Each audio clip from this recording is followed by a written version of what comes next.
प्यारे बच्चों, कैसे हैं आप? आई होप सभी अच्छे होंगे।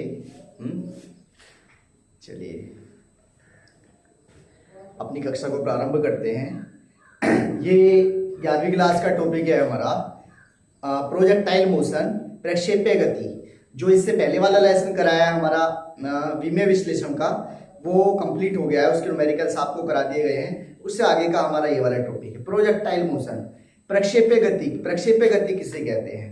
देखिए, जब कोई सी वस्तु को ऊपर आकाश में क्षैतिज से ऊपर आकाश में प्रक्षेपित किया जाता है और समय के साथ उसकी दिशा और त्वरण में लगातार परिवर्तन होता रहता है, तब उसका पथ प्रक्षेप्य पथ कहलाता है। तब उस वस्तु का पथ प्रक्षेप्य पथ कहलाता है और उसकी गति प्रक्षेप्य गति कहलाती है। समतल में गति, यदि कोई बॉडी समतल में गति कर रही है, समतल मतलब जैसे सड़क पे आप गति कर रहे हैं, सड़क ऐसी नहीं है ऊपर की ओर, जैसे हमारा पुल होते हैं, पुल की तरह नहीं है, खाली प्लेन है, नीचे की ओर बनी हुई है। तो जैसे उस पर कोई वस्तु गति करती है, वो 2 डायमेंशनल मोशन होता है। वो गति करने के लिए 2 पथ पर एक साथ गति कर सकती है, इस तरफ भी और इस तरफ भी। मतलब सड़क पे आप ऐसे ऐसे बाइक को चला सकते हैं। तो समतल में गति। अब अगर समतल में गति कैसे हो रही हो हमारी, समतल में गति ऊपर की ओर हो रही हो, किस पे जा रहे हैं हम? एक फ्लाईओवर के ऊपर से जा रहे हैं। तो अगर कोई बॉडी इस प्रकार से गति करे, मतलब हम उसे फेंकने के बाद, मान लीजिए यहां से आप उस बॉडी को फेंकते हैं, ये क्षैतिज हो गया, समय के साथ लगातार उसकी गति और वेग में परिवर्तन हो, तो उसका पथ क्या कहलाता है? हमारा प्रक्षेप्य पथ कहलाता है। उसकी गति क्या कहलाती है? हमारी प्रक्षेप्य गति कहलाती है। क्लियर हो गया? अब जब बॉडी इस प्रकार से मोशन करती है, प्रक्षेप्य पथ पर गति करती है, तो वो 2 अक्षों पे एक साथ गति करती है। कौन कौन से अक्ष पे गति करती है? ये हमारा एक्स एक्सिस और ये हमारा वाई एक्सिस। मतलब वो एक्स अक्ष के अकॉर्डिंग भी चल रही है, वो वाई अक्ष के अकॉर्डिंग भी चल रही है समय के साथ। क्लियर हो गई बात? तो हम इसके बारे में हमें क्या क्या पढ़ना है इस चैप्टर के अंदर, देखें। पहले है हमारा प्रोजेक्टाइल मोशन में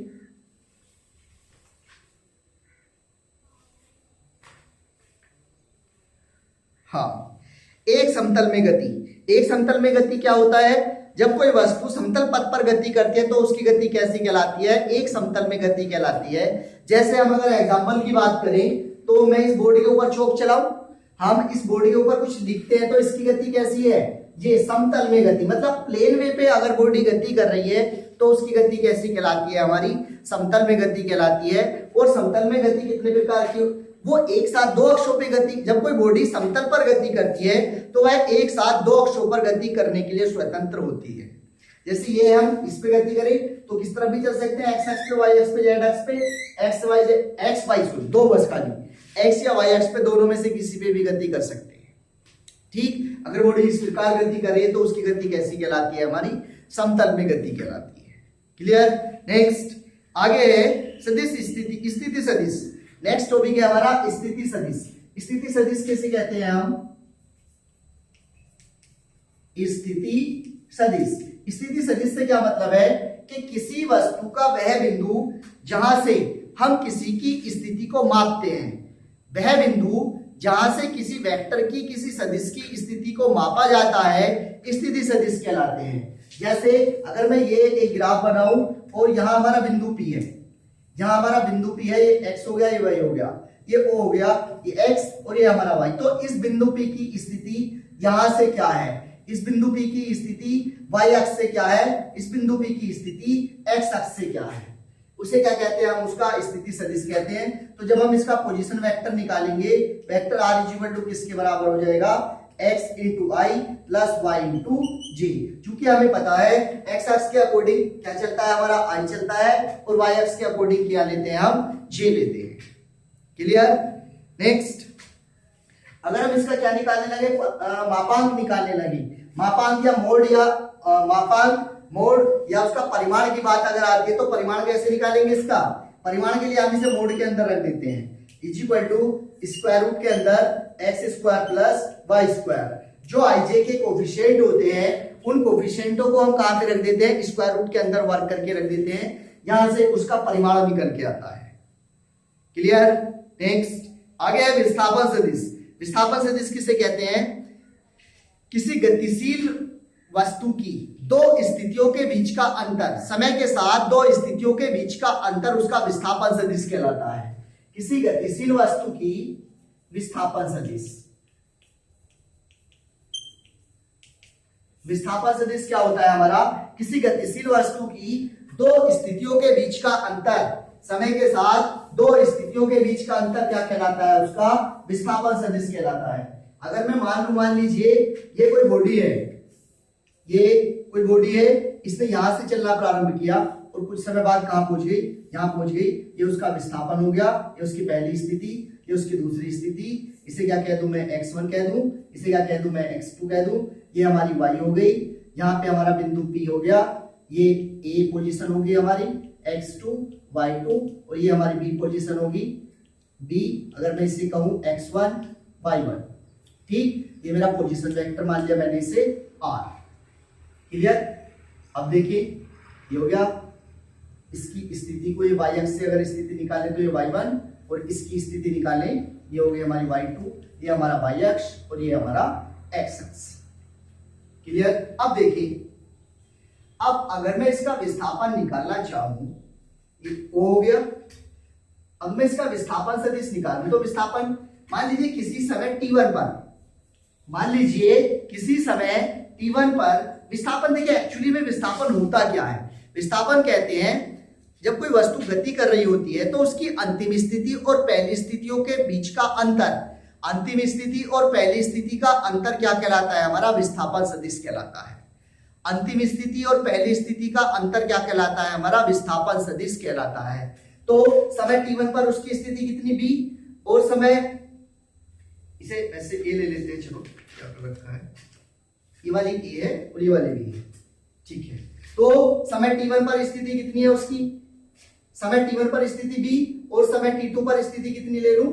अब समय कितना हो गया मेरा? t2 हो गया, उस पर स्थिति कितनी हो गई? a। अब अगर मैं इसका विस्थापन निकालना चाहूं तो विस्थापन कैसे निकालेंगे?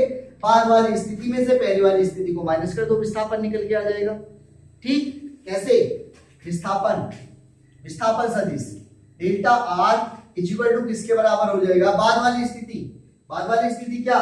ये, तो a vector a minus vector b, या इक्वल टू हम इसे ऐसे भी लिख सकते हैं OA minus OB, OA minus OB, ये लगा दीजिए, यहां से हमारा विस्थापन सदिश निकल के आ जाएगा। लगाइए, क्या आ जाएगा? x2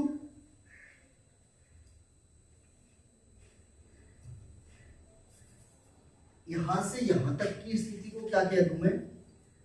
R1, और यहां से यहां तक की स्थिति को क्या कह दूं मैं? R2।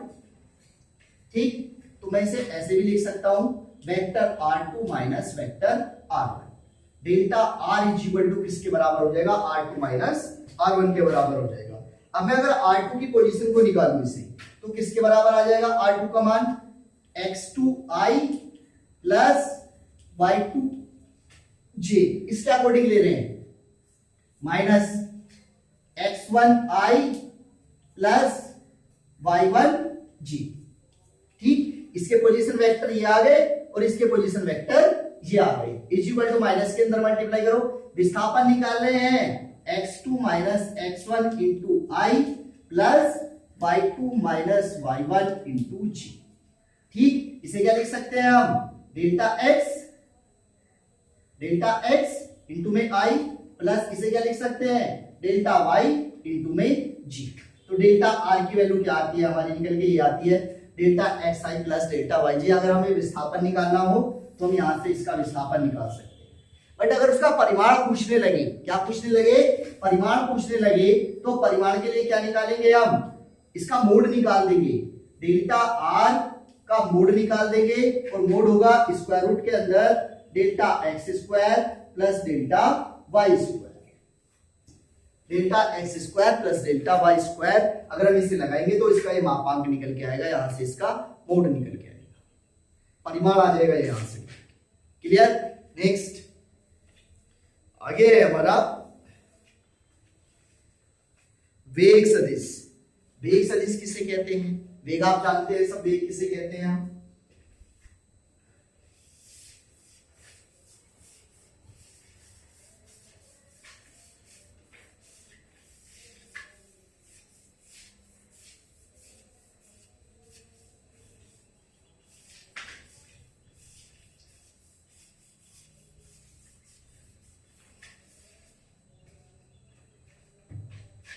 नेक्स्ट है वेग सदिश।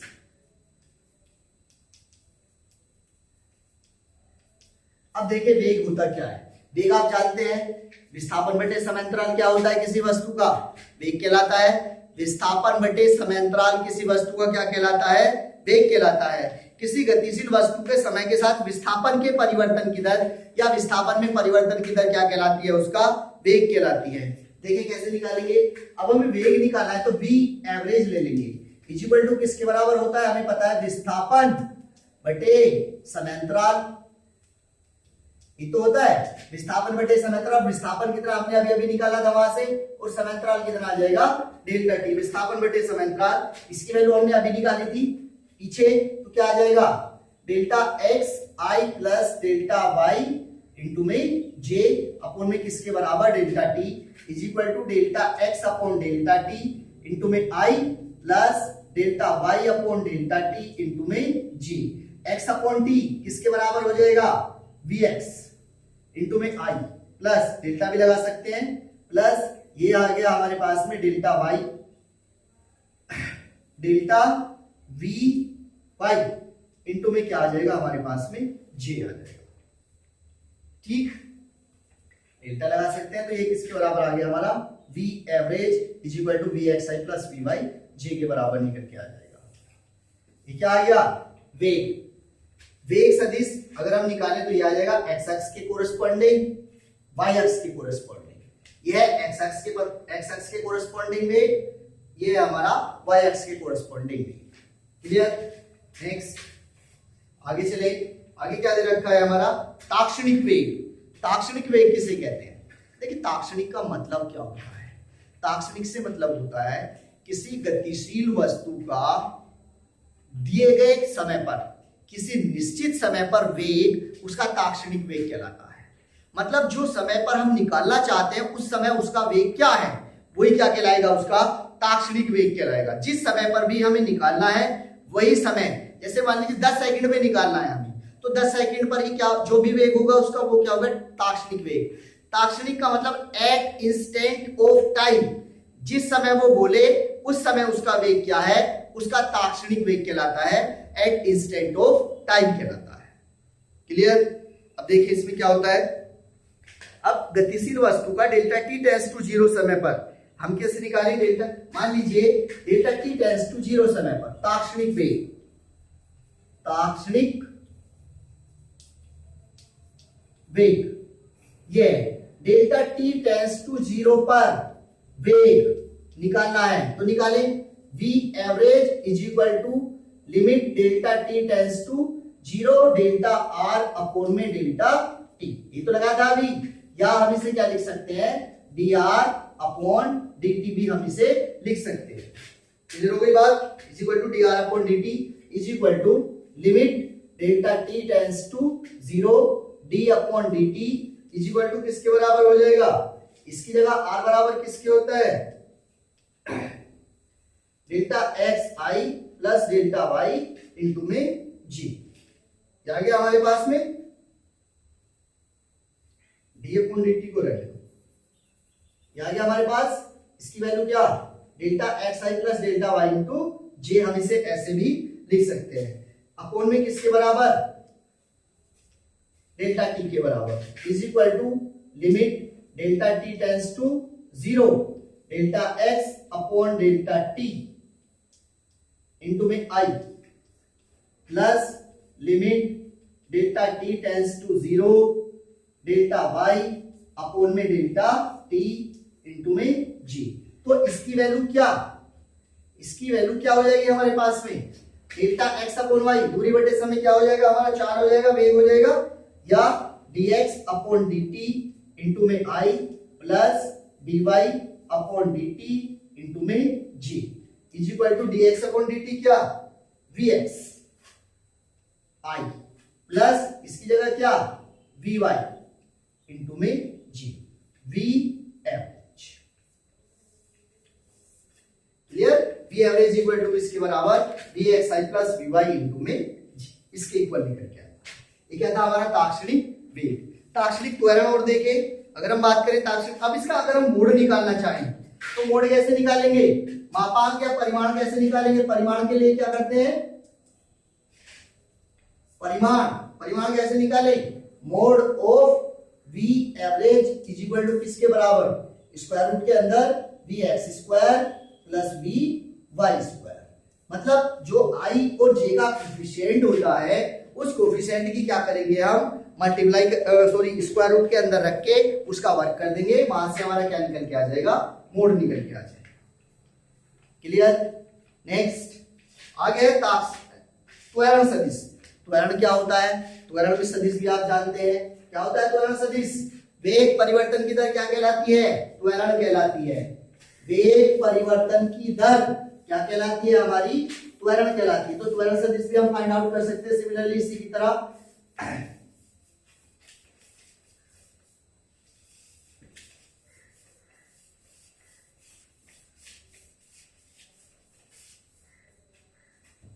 देखिए त्वरण सदिश, त्वरण सदिश क्या होता है हमारा, त्वरण सदिश होता है किसी वस्तु के वेग परिवर्तन की दर क्या कहलाती है, हमारी त्वरण कहलाती है। तो वेग परिवर्तन त्वरण सदिश निकालना है हमें, मतलब एक एवरेज निकालना है इज इक्वल टू किसके बराबर, वेग परिवर्तन बटे समय अंतराल, वेग परिवर्तन बटे समय अंतराल। अब वेग में परिवर्तन कैसे भाई, डेल्टा वी अपॉन किसके बराबर, delta t, delta v upon delta t is equal to किसके बराबर, डेल्टा इनटू में इसकी वैल्यू क्या, वी एक्स आई प्लस में वी वाई जी अपॉन किसके बराबर, डेल्टा टी के बराबर, क्या is equal to delta v x upon में डेल्टा टी इनटू में आई प्लस में डेल्टा वी वाई अपॉन में डेल्टा टी इनटू में जे के। तो वेग बटे समय किसके बराबर, ए एक्स आई प्लस ये किसके बराबर, ए वाई जी।